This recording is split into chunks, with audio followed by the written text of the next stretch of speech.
السلام علیکم ورحمۃ اللہ وبرکاتہ۔ دوستو، ہمارے channel all rounder Rajput subscribe کریں، لائک کریں، شیئر کریں۔ مجاہد اعظم سلطان صلاح الدین ایوبی کے دور کی قیمتی کہانیوں کا یہ سلسلہ شروع کیا۔ ان میں آپ کو وہ تمام لوازمات ملیں گے جو آپ کے اور نوجوان نسل کے مطالبوں کی تسکین کریں گے، ساتھ ہی ساتھ اس قومی جذبے کو بھی زندہ و بیدار کریں گے جسے ہمارا دشمن پرلذت اور تخریبی کہانیوں کے ذریعے مارنے کی کوشش کر رہا ہے۔ تو وہ سمجھا کہ لڑکی اس کو کہیں ختم کر دیا جائے گی۔ لڑکی اس مسلمان کمانڈر کو دور نہیں لے جا سکی، لہٰذا اس شخص کو یہیں ختم کر دیا جائے۔ وہ واپس گیا اور سوئے ہوئے سپاہیوں میں سے ایک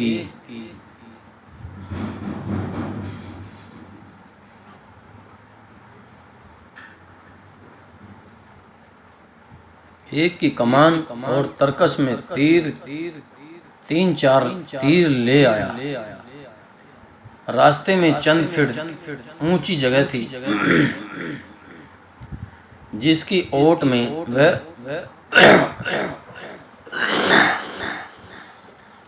عطاء الحاسم کو نظر نہیں آ سکتا تھا۔ وہ اس لیے بھی نظر نہیں آ سکتا تھا کہ اس کی طرف عطاء الحاسم کی پیٹھ تھی۔ لڑکی کا منہ ادھر ہی تھا، لیکن وہ اپنے آدمی کو دیکھ نہیں سکتی تھی۔ وہ آدمی تیر کمان لے کر آیا تو لڑکی کو چاندنی میں اس کا سر اور کندھے نظر آئے، پھر اسے کمان نظر آئی۔ عطاء الحاسم اپنی موت سے بے خبر تھا۔ اس کا خنجر نیام میں پڑا ہوا تھا اور نیام قریب ہی رکھی تھی۔ لڑکی نے نیام اٹھا کر خنجر نکال لیا۔ عطاء الحاسم جھپٹ کر اس سے خنجر چھیننے ہی لگا تو لڑکی نے نہایت تیزی سے گھٹنوں کے بل ہو کر اپنے آدمی کی طرف پوری طاقت سے خنجر پھینک دیا۔ فاصلہ چند گز کا تھا، ادھر سے آہ کی آواز سنائی دی۔ خنجر سوڑانی کی شہ رگ میں اتر گیا تھا اور اس نے زخمی ہوتے ہی تیر چلا دیا تھا۔ نشان چوک جانا ضروری تھا۔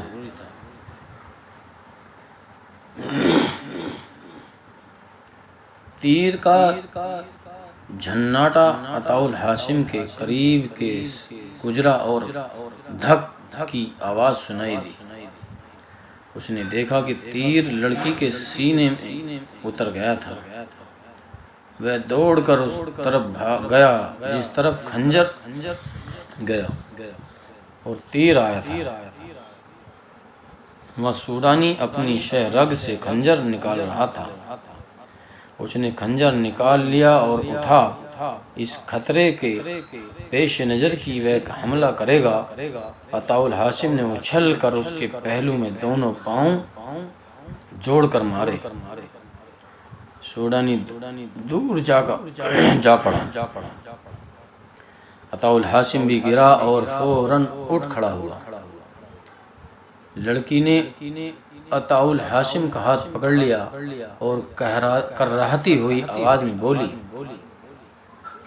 میں نے تمہاری جان بچائی ہے، اس کے عوض میں اپنے خدا سے کہنا کہ میری روح کو اپنی پناہ لے لے۔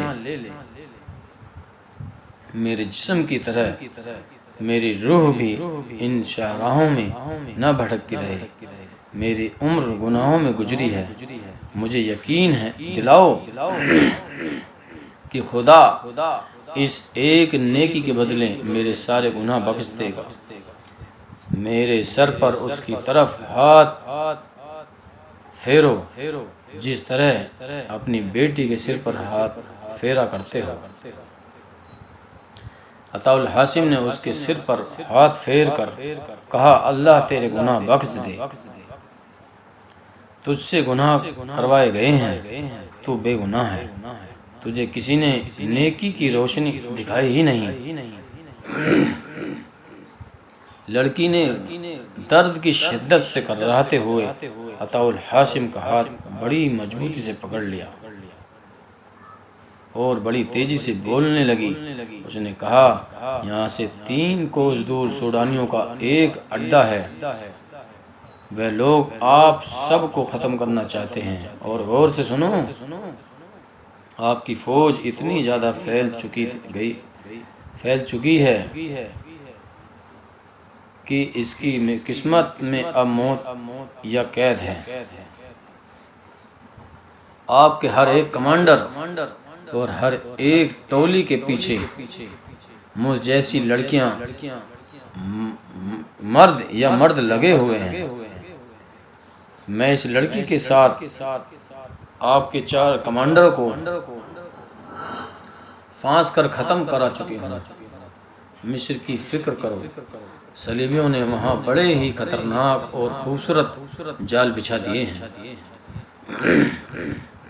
آپ کی قوم اور فوج میں ایسے مسلمان حاکم موجود ہیں جو صلیبیوں کے تنخواہ دار جاسوس اور ان کے وفادار ہیں۔ انہیں مجھ جیسی لڑکیاں اور بے پناہ دولت دی جا رہی ہے۔ مصر کو بچاؤ، سوڈان سے نکل جاؤ، اپنے غداروں کو پکڑو۔ میں کسی کا نام نہیں جانتی، جو معلوم تھا بتا دیا۔ آپ پہلے مرد ہیں جس نے مجھے بیٹی کہا۔ آپ نے مجھے باپ کا پیار دیا ہے۔ میں اس کا معاوضہ یہی دے سکتی ہوں کہ آپ کو خطروں سے آگاہ کر دوں۔ اپنے بکھرے ہوئے دستے کو اکٹھا کر لو اور حملہ روکنے کے لیے تیار ہو جاؤ۔ 2-3 دنوں میں آپ پر حملہ ہوگا۔ فاطمی اور فدائیوں سے بچو۔ انہوں نے مصر میں بہت سے ایسے حاکموں کو قتل کا منصوبہ تیار کر لیا ہے جو صلاح الدین ایوبی اور اپنی قوم کے وفادار ہیں۔ لڑکی کی آواز ڈوبتی اور رکتی گئی اور ایک لمبے سانس کے بعد وہ ہمیشہ کے لیے خاموش ہو گئی۔ صبح طلوع ہوئی تو عطاء الحاسم دونوں لاشوں اور زندہ لڑکی کو ساتھ لے کر تقی الدین کے پاس چلا گیا۔ اسے سارا واقعہ سنایا اور لڑکی کی آخری باتیں بھی سنائی۔ تقی الدین پہلے ہی پریشان تھا، پھر سٹپٹا اٹھا۔ اس نے کہا اپنے بھائی کی اجازت اور ہدایت کے بغیر میں پسپا نہیں ہونا چاہتا۔ میں نے ایک ذمہ دار ذہین کمانڈر کو کرک بھیجا ہے، اس کی واپسی تک ثابت قدم رہو۔ سلطان صلاح الدین ایوبی نے قاصد کمانڈر کی بیان کی ہوئی جنگی صورتحال پر غور کیا تو اپنے مشیروں کو بلا کر انہیں بھی تفصیل سنائی۔ اس نے کہا بکھری ہوئی فوج کو یکجا کر کے پیچھے ہٹنا آسان کام نہیں۔ دشمن انہیں یکجا نہیں ہونے دے گا، پسپائی سے اس فوج کے جذبے پر بھی برا اثر پڑے گا جو مصر میں ہیں اور جو یہاں میرے ساتھ ہیں، اور قوم کا دل ٹوٹ جائے گا، مگر حقائق سے فرار ممکن نہیں۔ اپنے آپ کو فریب دینا بھی خطرناک ہے۔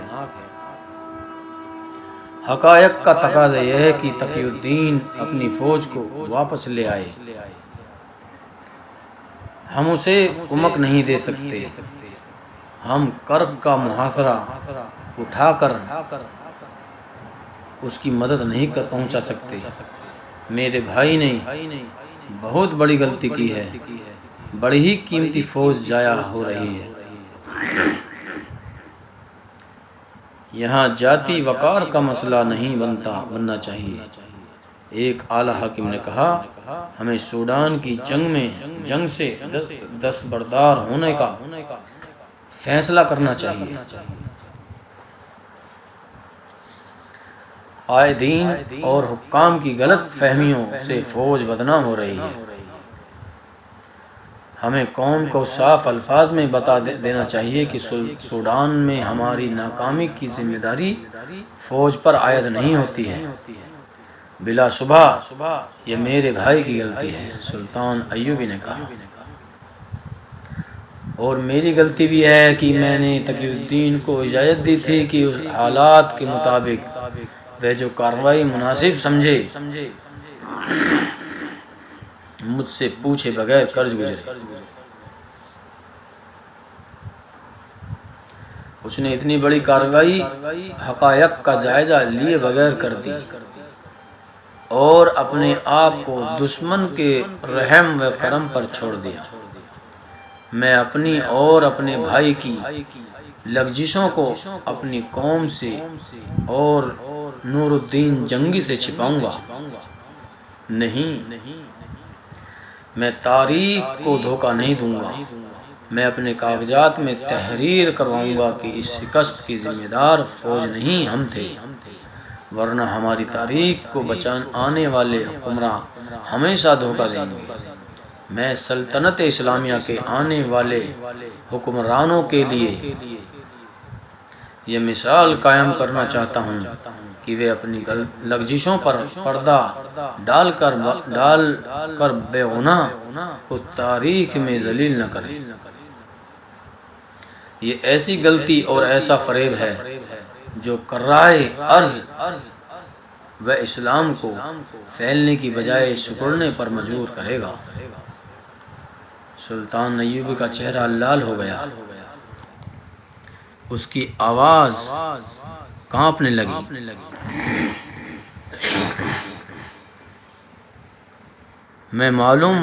یہ معلوم ہوتا تھا جیسے وہ اپنی زبان سے پسپائی کا لفظ کہنا نہیں چاہتا۔ وہ کبھی پسپا نہیں ہوا تھا۔ اس نے بڑے ہی مشکل حالات میں جنگیں لڑی تھی، مگر اب حالات نے اسے مجبور کر دیا تھا۔ اس نے تقی الدین کے بھیجے ہوئے کمانڈر سے کہا، تقی الدین سے کہنا کہ اپنے دستوں کو سمیٹو اور انہیں تھوڑی تھوڑی نفری میں پیچھے بھیج دو۔ جہاں دشمن تعاقب میں آئے وہاں جم کر لڑو، اور اس انداز سے لڑو کہ دشمن تمہارے تعاقب میں مصر میں داخل ہو نہ ہو جائے۔ دستے جو مصر میں پہنچ جائیں انہیں اکٹھا رہنے کا حکم دو تاکہ مصر پر دشمن حملہ کرے تو اسے روک سکو۔ محفوظ پسپائی کے لیے چھاپا ماروں کو استعمال کرو، کسی دستے کو دشمن کے گھیرے میں چھوڑ کر نہ آنا۔ میں پسپائی بڑی مشکل سے برداشت کر رہا ہوں۔ میں یہ خبر برداشت نہیں کر سکوں گا کہ تمہارے کسی دستے نے ہتھیار ڈال دیے ہیں۔ پسپائی آسان نہیں ہوتی، پیش قدمی کی نسبت محفوظ اور باعزت پر پسپائی بہت مشکل ہے۔ حالات پر نظر رکھنا، تیز رفتار قاصدوں کی ایک فوج اپنے ساتھ رکھنا۔ میں تحریری پیغام نہیں بھیج رہا ہوں کیونکہ خطرہ ہے کہ تمہارا قاصد راستے میں پکڑا گیا تو دشمن کو معلوم ہو جائے گا کہ تم پسپا ہو رہے ہو۔ دوستو، ہمارا channel all rounder Rajput subscribe کریں، شیئر کریں، لائک کریں۔